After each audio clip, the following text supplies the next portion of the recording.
sekarang kita ada tips nih untuk membuat obat batuk berdahak dari bahan alam. Nah, ini ada daun, salah satu nama daunnya namanya daun karuk.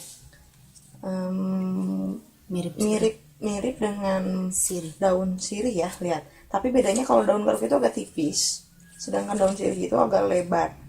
Dan daun sirih itu kan wanginya beda ya, memiliki wangi yang khas. Nah, cara menggunakan daun karuk itu sendiri yaitu dengan cara diambil daunnya satu persatu, beberapa lembar, kemudian ditumbuk.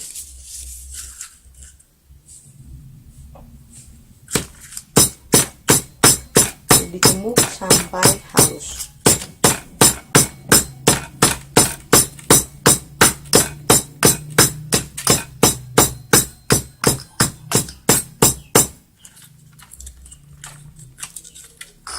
Nah, daun karuk ini nanti setelah halus bisa dioleskan ke dada dan punggung.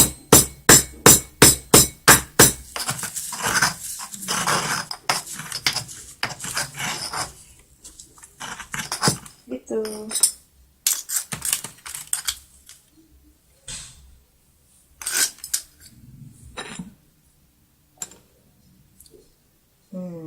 Kasih sedikit air.